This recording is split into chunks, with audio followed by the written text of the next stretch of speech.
Shalom. Selamat berjumpa kembali di dalam khotbah singkat. Kali ini bertemakan tentang Tritunggal dengan membahas 3 topik. Yang pertama, Tritunggal Allah atau Tuhan.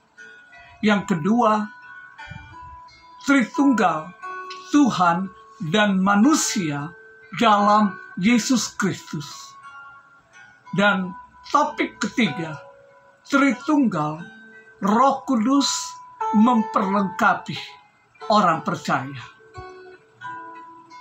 Istilah Tritunggal seringkali diberikan penjelasan dengan air di dalam segala bentuk, baik saat meleleh, membeku, menguap, mengembun, menyublim, atau mengkristal, tetap disebut dengan air dengan rumus molekulnya H2O, atau dengan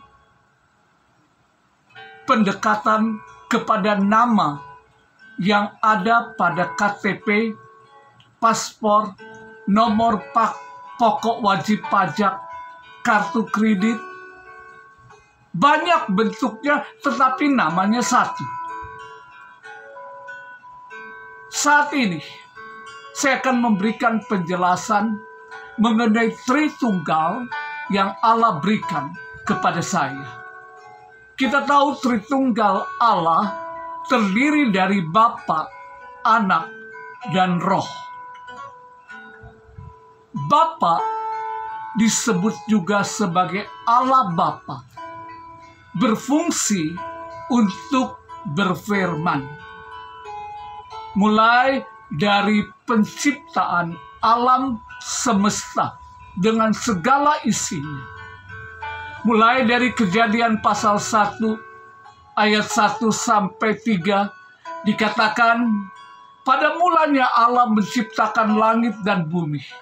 Bumi belum berbentuk dan kosong, gelap gulita, menutupi samudra raya, dan Roh Allah melayang-layang di atas permukaan air. Berfirmanlah Allah, jadilah terang, lalu terang itu jadi.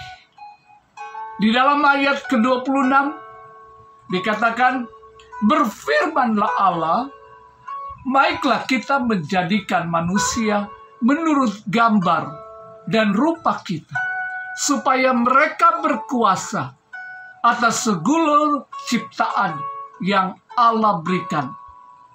Maka di situ dikatakan berfirman Allah, maka jadilah Adam sebagai manusia pertama. Anak sering disebut dengan anak Allah, yaitu Yesus Kristus. Bertugas untuk melaksanakan firman Allah.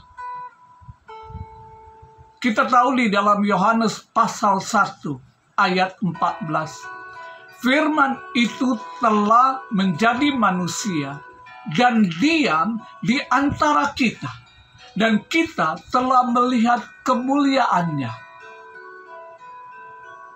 Di dalam Yohanes 17 ayat 8, sebab segala firman yang engkau sampaikan kepadaku telah kusampaikan kepada mereka, dan mereka telah menerimanya. Dan di dalam Yohanes 8 ayat 34, kata Yesus kepada perempuan Samaria, makananku ialah melakukan kehendak Dia. Inilah tugas Allah Anak. Roh adalah Roh Allah, atau dengan istilah yang kita biasa sebut dengan Roh Kudus. Roh Kudus bertugas untuk mengajarkan segala sesuatu yang berkaitan dengan firman Allah dan mengingatkan jika kita lupa.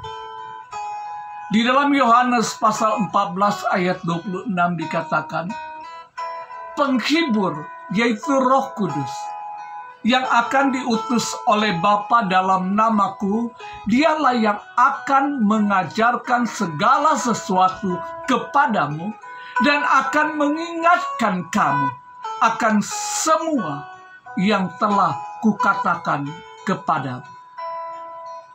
Jadi, ketiganya adalah pribadi yang sama, satu, namun memiliki tiga fungsi yang saling memiliki keterkaitan dan ketergantungan satu dan lainnya. Juga terbukti bahwa pribadi yang berfirman dan yang melakukan firman serta mengajarkan dan mengingatkan firman itu satu, meskipun dalam periode waktu yang berbeda jauh, namun tidak bertentangan. Dan saya percaya tidak sampai dengan periode dari Yesus Kristus, tapi periodenya sampai sekarang, bahkan sampai selama-lamanya, Roh Kudus akan mengajarkan dan mengingatkan kepada kita.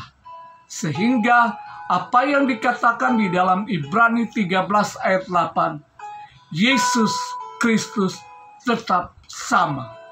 Kemarin, hari ini, maupun selama-lamanya. Tuhan memberkati.